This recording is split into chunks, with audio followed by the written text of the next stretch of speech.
Welcome to NarrativeNook Audiotales, where enchanted stories come to life. If you enjoy our stories, please subscribe, like and share to support our channel. Enjoy listening. Enid's face had turned sour. She grudgingly took the gift and cast an unhappy glance at the living room. Philip and Shirley were chatting with Arabella, who was sandwiched between them, all smiles. It looked like they were one big happy family. Before, Philip had been rude to the Winters family, but now he seemed like a different person in front of Arabella. "Miss Enid, if you please." Brody gestured invitingly. With no other option, Enid steeled herself and left. She had never been treated like this in her life. In the past, she was always the one bullying others, making them suffer. This was the first time she'd ever been on the receiving end. Once she got into her luxury car, she took out her phone and sent out a message. Find out which class Arabella is in. She was definitely going to find a way to get back at Arabella. After a while, her phone buzzed twice. She received a reply. She muttered in disbelief, "Straight A student studying neurology." Just as she thought, too much studying had made her go bonkers. The competition in neurology was fierce in hospitals today, with high demands on doctors. Who would dare confidently claim they could become a leading figure in this field? After graduation, with Arabella's abilities, she will probably end up being a mere assistant in a small hospital. How could the Macmillan family be interested in someone like her? Back in the living room, Shirley gently patted Arabella's hand and said, "Bella, I'm sorry you had to go through that." Arabella smiled slightly and said, "It's okay, for you all stood up for me." Those who needed a warning had been warned. Those who needed to apologize may not have been sincere, but at least they apologized. This was a lesson to the Winters family. Any further fuss would make them look petty. Arabella realized it was because of a debt of gratitude. No wonder Mr. Winters had indulged his granddaughter's tantrum, and Enid had also dared to spout off, because they knew the Macmillan family wouldn't be rude to their saviors. How shameless. "If she bullies you at school, tell Grandma right away," Shirley advised anxiously. "If necessary, I'll have her transferred to a different school, so she doesn't cause you any trouble." Arabella wasn't too concerned. "It's okay, the school's big, so we might not even run into each other. Even if they did, she wouldn't be the one at a disadvantage." Just then Brody, having seen off the guests, brought a bowl of medicine from the kitchen for Shirley. He spoke very respectfully. "Shirley, your medicine is ready." Arabella smelled the faint bitterness in the air, and it was the herbs she had prepared. She looked at Brody and asked, "How much of this medicine is left?" "There's enough for a week. I'll have someone deliver more in a few days. Grandma's condition has improved, so the dosage can be slightly reduced." Upon hearing this, Shirley lit up. "Really? So, the dosage has been reduced from 1 gram to 0.8 grams now." Arabella guessed her expectation and gently said, "The frequency remains the same, and the taste is still a bit bitter. There won't be much change." "All right, you're so considerate, Bella." Under Philip's care, Shirley finished the medicine in the bowl. Then Brody took the bowl away, and after a while, he brought another one. "Philip, this one's for you." It was the medicine Arabella had previously prescribed for Philip. "It's good for the heart, once a week." The moment Philip smelled it, he frowned, but Arabella was still here, so he plucked up the courage and said, "Bella's meds just smell different. The taste is rich, and it's so delicious. It's really a treat, ha ha ha." Arabella watched him finish it in one go, sympathy welling up at the bitterness in his eyes. Beside them, Romeo smirked, "Delicious? I'll have Bella make more for you to strengthen your body." "Philip, thank you very much. It's getting late. Take Bella home to rest."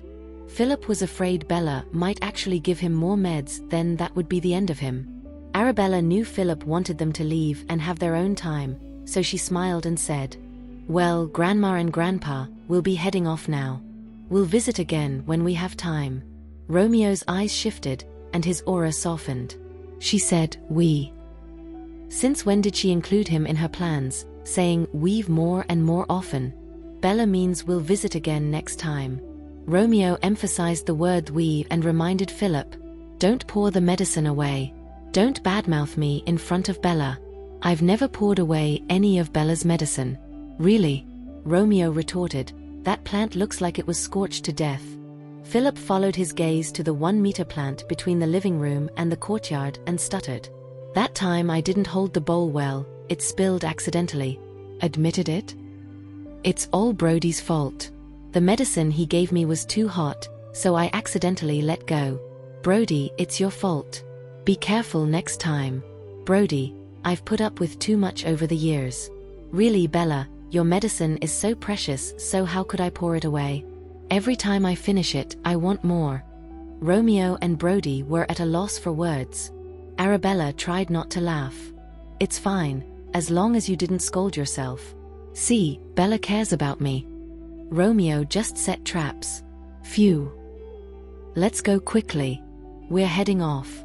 Romeo took Arabella's hand, his gaze softening as it landed on her. After saying goodbye to Grandma and Grandpa, Arabella got in the car, and after a while, Romeo got in too. He took her hand, walking and talking, and said, Mr. Eugene is always so proud. For him to invite you to play chess and look forward to your arrival, you must be really good at it, right? It's okay. So you won against Mr. Eugene, and he lost his cherished possession to you, which you gave to Grandma. How did you know? Arabella looked up, seeming surprised. Romeo realized he had underestimated her. He didn't expect her to be so good at chess. Is there anything you can't do? As soon as Romeo finished speaking, he leaned in close, teasing, I know. Arabella, what? Romeo looked at her lips, the breath of his words lightly falling on her lips. You can't kiss. Romeo's lips gently touched hers. Like this, have you learned it? Arabella lifted her eyelids and playfully asked, You're not even good at it yourself, and you have the nerve to teach me? That's because I haven't had the chance to practice. Let's see if you'll give me the chance. Arabella, what do you mean? Was he blaming her for not giving him more opportunities to practice kissing? She didn't give him a chance, but he still got close, didn't he? At this moment, Romeo noticed there was another person outside the car. He rolled down his window and asked, Anything else, Grandpa? Philip had been standing there for a while, witnessing everything. Nah, I'm good. Just out for a walk. Taking a walk alone and leaving Grandma at home, really? You guys carry on. Philip turned to leave. His wife had seen their car parked there for a long time without moving, thinking it was broken, and was about to come over to see if they needed a replacement. Turned out they were overthinking things. These two youngsters were just making out in the car. Carl was tactful enough to find an excuse to get out of the car and leave them be. As they hit the road, Arabella felt some discomfort in her lower abdomen. Was it her period coming? Thinking about this, she told Carl in front, Step on it. Ha! Carl was a bit confused. Miss Bella, is there an emergency? Sitting in the seat, Arabella could feel something seeping out from below. Damn. Too late. Romeo's gaze fell on her. What's wrong? Was she tired and wanted to go home to rest, or did she suddenly remember something urgent she needed to handle? What could possibly need handling at this late hour? Carl was still in the front, so it wasn't convenient for Arabella to say. When they arrived at Romeo's mansion, Arabella said, Carl, you can catch a cab home. At this late hour, could he even get a cab here? Although Carl responded respectfully, he couldn't figure out Arabella's mood and felt a bit desolate inside. Miss Bella was no longer that considerate little girl from before. When he left to hail a cab, Arabella told Romeo, You get out first. Ha! Romeo looked at her puzzled, noticing something was off. Are you not feeling well? Why would she want to stay in the car alone? I got my period. Arabella was a bit embarrassed. I've messed up your car. So that's what it was. Romeo's eyes softened. It's all right, it's just a car. I'll carry you in. No. Arabella didn't want to stain his clothes. Romeo was amused by her, rarely seeing her like this. Don't worry, no one will see. Derek and Gary were still in the mansion and they should be resting by now. Arabella looked at his white shirt, still hesitating, when the next second, Romeo used his suit jacket to wrap around her waist and carried her out of the car. Carl finally understood. So Miss Bella wanted Mr. Macmillan to carry her, but why did she want him to leave? Was she shy? But why would she tie a jacket around her waist in the hot summer? As Carl was still pondering, Romeo shot him a glance, and he quickly averted his eyes, realizing he had been staring at Miss Bella a bit too long. Surely Romeo didn't think he was checking out Miss Bella's waist, right? Romeo watched as she lifted her slender neck, taking sips from her cup, his heart aching more with every drink. Already uncomfortable from her period, she still had to drink this crap. It was too much. He decided he'd check later to see which manufacturer produced it to see if it could be improved. He couldn't bear to see his girlfriend suffering like this. Once she finished drinking, Romeo took the cup and placed it aside, whispering, "Why not use it? Is it too cool or too hot? It's a bit heavy and uncomfortable on my stomach. Then let me warm you up." Romeo gently caressed her lower abdomen and asked, "Is this better?" Arabella wanted to say his hand was too cold, less warm than the hot water bottle. But seeing his earnest effort, she nodded her head in the end. His eyes didn't miss the expression on her face. Romeo thought for a moment and placed his hand on his stomach. He realized his palm temperature wasn't warm enough, despite the clothing. He grabbed the hot water bottle again, warming his hands first before placing them on Arabella's abdomen. "Is this better than before?" Seeing his sincere inquiry, Arabella felt warmth in her heart. He could catch and comprehend every single expression and glance from her. "Yeah, much better," Arabella replied with a smile. "I have some painkillers that the doctor said can help if the pain gets too intense." Just then, Arabella's phone started to vibrate. Romeo stood up and said, "I'll get it." The phone screen flashed. It was a call from Caden. Seeing that name, Romeo hesitated. Was this guy always calling Arabella? For what reason at this late hour? Did he think Arabella was alone at school without her fiancé? Arabella noticed Romeo seemed a bit angry when he handed over the phone. Seeing the caller ID, she couldn't help but laugh. She picked up the call in front of Romeo. "Arabella, are you busy?" Caden's voice came through. "Are you tired recently?" "I'm fine," Arabella replied, glancing at Romeo and feeling more amused. "What's up?" "There's a difficult patient at the hospital. Can you come and take a look?" "Now." Upon hearing this, Romeo instantly shot her a warning look. "You dare go on a date this late? Just try it. Can you make it?" The patient has a headache, dizziness, facial paralysis, and left side weakness. After examination, we found a plaque deep in the middle cerebral artery and 2 aneurysms about to rupture. Arabella realized the gravity of the situation. Both plaque and aneurysms could lead to disability or even death. Their simultaneous occurrence could potentially result in cerebral hemorrhage and ischemic stroke. The problem is that the patient's right M1 segment of the middle cerebral artery is severely narrowed with M2 branch stenosis. After intensive medical treatment, the cerebral infarction still recurs. The interventional treatment is difficult and risky, and the long-term effect of the stent is not good. Unaware of Romeo's jealousy, Caden continued explaining the case. "The only solution right now is to perform intracranial vascular reconstruction to improve cerebral ischemia, which might reduce the risk of severe cerebral infarction." Romeo didn't understand their conversation. He only knew Caden had been talking for a while, and Arabella had no intention to hang up. He even took her hand, a displeased look on his face. Arabella understood. To perform surgery and clear the blocked cerebral vessels, the plaque inside the vessels must be removed manually first, a slightly difficult process. The M2 segment was located deep in the lateral fissure of the brain, with extremely limited operational space, about the size of a finger. Moreover, the diameter of the middle cerebral artery was less than 3 millimeters. To completely remove the plaque and suture the vessels, microsurgery required magnification of more than a dozen times under a microscope, demanding high precision from surgical instruments and the surgeon's skills. The doctors at the hospital clearly lacked such capabilities. Caden were to operate alone, the risk would undoubtedly be high. "Can you come over now? We still haven't figured out the best surgical plan." None of those guys can hold a candle to Caden. All they've got on duty were greenhorns. They were not as experienced as Caden. They might be debating, but the final say was still in Caden's hands. Caden didn't have any better ideas either. This case hadn't been seen at home yet. The patient's family had been to many hospitals. They ended up at Hope Hospital. If even Hope Hospital can't treat him, there's practically no hospital in the country that would dare to take this case. It's a critical situation.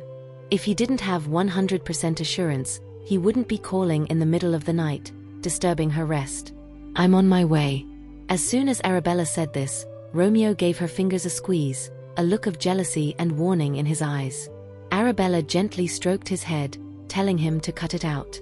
This was a matter of life and death, so there was no room for fooling around. But Romeo turned his face away, apparently miffed. Do you need any other doctors? I can call them. Who do you need? I'll get them over right away. It's nighttime and most doctors were gone, just a few interns left in the ER. No need. You'll do. Caden's words made Romeo even more jealous. He squeezed Arabella's hand, daring her to say it again. Should I have a friend pick you up from school? Caden had to stay and monitor the patient. At this hour, he's the only doctor who can help. No need. I'll get there myself. Romeo was even more pissed off. After Arabella hung up, she saw Romeo's anger. She took his hand and gave it a gentle shake. His anger was somewhat placated by her gesture, which became softer. Do you think it's appropriate to leave your fiancé in the middle of the night to meet another man? Romeo. I don't want to hear your explanation. Romeo seemed to have decided not to let her go. You're misunderstanding. Arabella took his hand and briefly explained the situation. Her soft little hand made his anger disappear. If I don't participate in this surgery, relying only on him, the risk is indeed high. Although the surgery was not complicated, the few people in the hospital at this time were not skilled enough. You're not a hospital employee. Romeo was still upset. And you're on your period, so you should rest. I don't feel uncomfortable. Arabella wanted to involve Romeo to reassure him, you can come with me. What can I do? He can't perform surgery. Would he just stand by and watch them talk in medical jargon and share insights? That would make him feel worse. You can supervise me and see if I behave improperly or if I'm being flirtatious with other men. Romeo was amused by her. Seizing the opportunity, Arabella said, he's been taking care of my grandma all along. We haven't been dating in private. Their communication was all about medicine, with no personal feelings involved. I'm aware of his intentions towards you. Romeo had noticed the way Caden looked at Arabella before.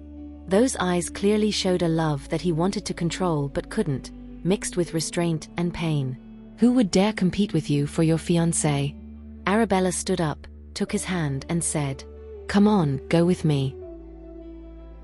Otherwise, the sickness was going to get worse. At this late hour, there's no way Romeo would let her drive alone. The last time she drove to Hope Hospital, the memory of her speed still gave him the creeps. Finally got a break and it's all taken up by someone else, Romeo grumbled. Arabella looked up and smiled, saying, I'll make it up to you. How? Bow your head. Just as Romeo lowered his handsome face, Arabella stole a quick kiss. Romeo's grumpiness vanished, and his mood instantly lifted. Arabella took the initiative to kiss him. He smiled and said, One kiss is not enough. Another one later. Remember, no takebacks. Romeo became incredibly happy, hugging her as they walked. If you skimp on it, I'm going to give you hell, got it? I got it. When they arrived at the hospital, Caden looked quite startled at the sight of Romeo. Arabella was supposed to be at school, so why was she with Romeo? Romeo's eyes were filled with hostility, clearly viewing Caden as a rival. Dr. Caden, is this the expert you talked about? The patient's family was surprised at how young the expert was, just a girl in her late teens. But now she didn't care. She rushed forward, holding Arabella's hand and cried, Doctor, please save him. Don't worry, I'll do my best. Arabella then turned to Caden and said, What are you standing there for? Go change your clothes. Arabella quickly headed towards the operating room. Caden didn't look at Romeo anymore. What's your decision? Right MCA-M2 segment plaque removal plus superficial temporal artery bypass plus MCA-M1 bifurcation multiple aneurysm clipping. Romeo couldn't quite catch what Arabella said next. She entered the operating room, and the lights in the room turned on. Romeo sat on the bench outside the operating room, waiting for about an hour, when Arabella came out. The patient's family rushed forward, crying, "Doctor, how is it?" "The patient is safe now and can be transferred to a general ward." "Thank you." The patient's family wanted to kneel down to thank Arabella. Arabella quickly helped her up, saying, "No need for that. This is my job. The anesthetic hasn't worn off yet. The patient hasn't woken up." "All right, thank you, doctor." The family member wanted to ask for Arabella's name, but saw the patient being wheeled out and quickly went over. Arabella walked up to Romeo and said, "I'm going to change.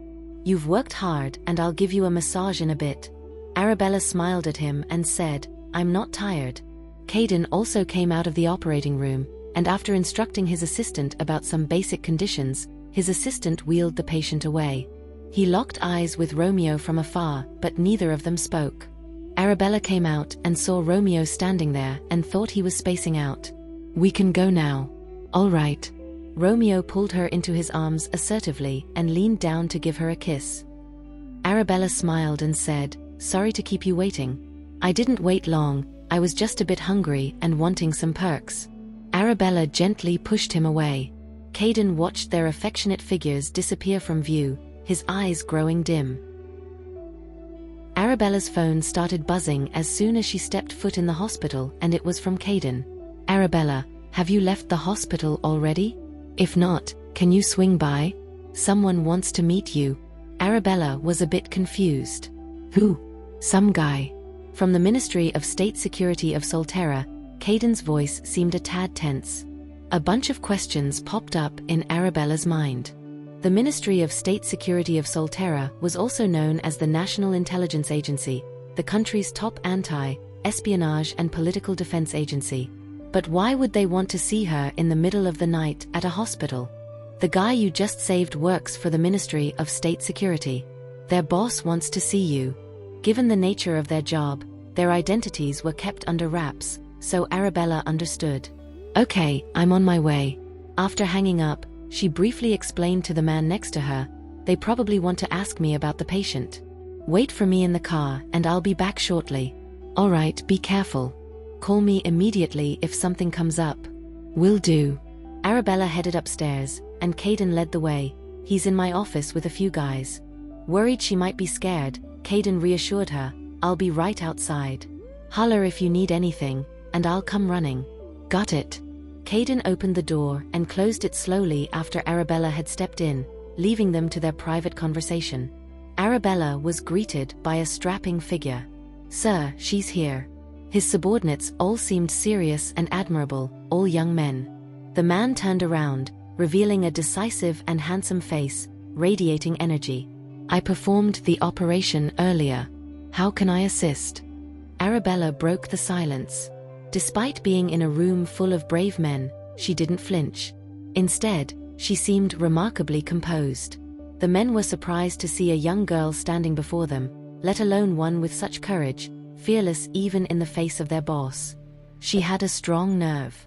After all, even Ministry of State Security staff get a bit jittery around the boss. "How old are you?" The man's voice was clear, as were his eyes, seeming to harbor no ill intentions. Arabella replied truthfully, 18. The men were startled. She's just 18 and already performing surgeries? Although the Ministry of State Security had many young prodigies, they'd never seen one as young and pretty as her. "Did you study medicine?" the man asked again. "I know a bit about it. Why aren't you in school at 18? "I am in school." "Which university?" Arabella started to get impatient. "Does this have anything to do with the operation I performed tonight?" The men were even more shocked. Did she know who she's talking to? He's the Deputy Director of the Ministry of State Security of Solterra. If he wasn't so young, he would have been promoted already. But this young girl wasn't intimidated by his authority. Instead, she exuded a powerful aura, as if she could devour anyone in the room. One word could describe her: fearless. The leading man chuckled and said, "Your operation was successful. Would you be interested in joining the Ministry of State Security?" Rumor had it that this young girl had performed many challenging surgeries before.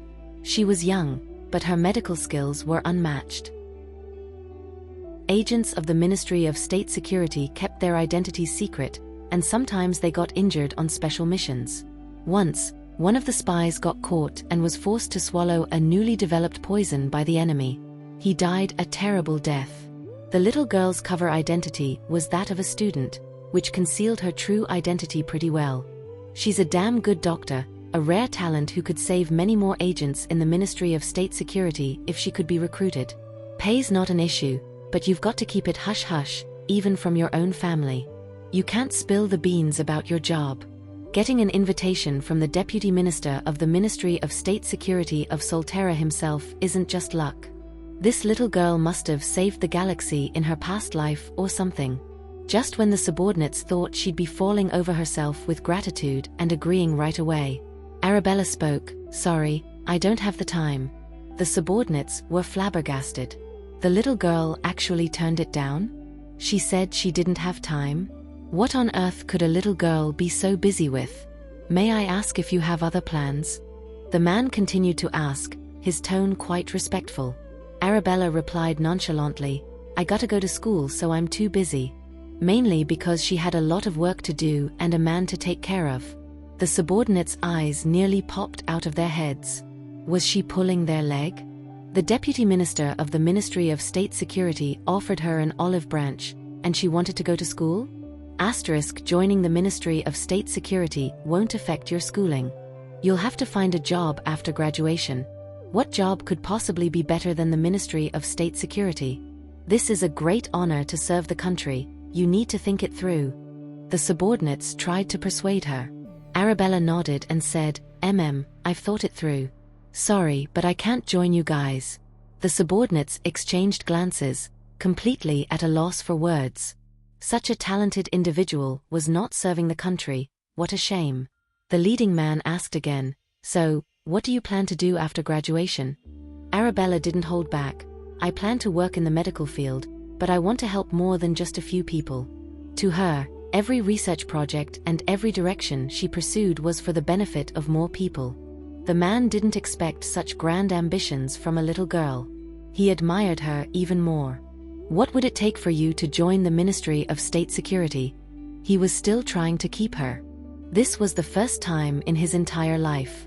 Arabella raised an eyebrow and said, "Wait till you guys get better doctors than me or more advanced medical equipment. Then I might consider it." The subordinates were amazed. Was she being top cocky? "Our medical equipment is top-notch. It's not something you can buy off the shelves. Our doctors are pretty good too." "Then why couldn't you guys save the patient tonight?" Arabella asked back, looking innocent and well-behaved. The subordinates were speechless. Indeed, the Ministry of State Security's doctors were at their wits' end, which forced them to seek help from civilian doctors for Agent 7731. Had she not stepped in tonight, 7731 might have lost his life. So, they were also hoping to recruit more talents like her to serve the country. But Arabella was no ordinary person. She wouldn't limit herself to a small environment, only helping a few people. "Can I get your contact information?" The handsome man asked. "In case you change your mind, you can reach out to me anytime." Arabella never regretted her decisions. But seeing his sincerity and considering he was from the Ministry of State Security, out of courtesy, she added him as a contact on WhatsApp. After Arabella left, one of his men comforted her, saying, "Minister, don't be upset. You have a sister who's studying at Westerly College, right? 4 years of college life is enough for her to grow up. She can also contribute to the country." Chaucel Collins looked in the direction his sister had gone. He just found his long-lost sister, who was reportedly 18 years old. "She's been through a lot since she was young." Chaucel had heard about his sister and spoke calmly. Working for the Ministry of State Security isn't for her. His newfound sister should be pampered, so how could he let her do such grueling work? His men wondered, was he unwilling to let her do such work? Had he started spoiling his sister even before meeting her? It seemed like he might pamper his sister a lot in the future. "Let's go check on 7731. Chaucel left Caden's office with a few of his men. If it wasn't for the special mission abroad recently, he would have gone home to see his sister already. "When do you plan to see your sister?" "The day after tomorrow." They heard they'd have a day off tomorrow, and they wondered what kind of person his sister was. She should be as obedient, kind, and gentle as girls her age, right? Once Arabella got back in the car, she was pulled into Romeo's arms. He found it hilarious that the Ministry of State Security extended an olive branch to her. Could they afford Dr. Bell? With Arabella's ambition, she wouldn't be content with a small place because she needed a broader world. The next morning, Gary noticed several love bites on Arabella's neck when he served breakfast, which got him excited. It seemed like they had a passionate night. They thought Mr. Macmillan wasn't capable, but it seemed like he and Derek were wrong. Arabella would still have a happy life. Seen enough. Romeo lifted his eyes and gave Gary a warning look. Do you need me to move so you can get a better look? Mr. Macmillan, Arabella, enjoy your meal. Gary got scared out of his wits and hurriedly left. Arabella knew what Gary had discovered, so she glared at Romeo as if to say, look what you've done. Romeo held her all night, clearly not satisfied with just her neck and above. If she wasn't on her period, they might have done something else. You said you'd make it up to me. Romeo passed her a peeled egg, feeding her. Want to watch a movie after you finish eating? What movie? You pick. I'm good with anything. Romeo planned to watch a movie in the home theater, like a date. After breakfast, Romeo saw two servants standing in the living room. He said calmly, you guys can go back to Moon Villa today. Derek and Gary looked at each other. Did they do something wrong? Gary wondered. Did he stare at the lady a bit too long when serving breakfast, making Mr. Macmillan jealous? Derek thought. Did he fail to get up and open the door for the sir when he came home last night? But the sir had clearly instructed that when he and the lady were alone, they needed to keep their distance as much as possible. Sir, did we perform poorly in some aspect? Derek asked with his head bowed. A maid would be more convenient. Derek and Gary understood. The lady might need a female to take care of some things, which might be inconvenient for them as men. All right, we'll pack our bags right away. Derek let out a sigh of relief. Arabella picked a recent popular sci-fi blockbuster in the home theater, which surprised Romeo. He initially thought a young girl would choose a romance movie, but then he thought Arabella was always different. During the movie, Romeo held her hand. Arabella didn't react much to many of the thrilling scenes. Not interested? Want to switch to another one? No need. After the movie, the room darkened, and the atmosphere suddenly became a bit strange. Thank you for listening. If you have enjoyed this story, please like and share so others can see it too. Also hit the subscription button and notification bell so you can be notified on our next release. Thank you for your support. God bless you.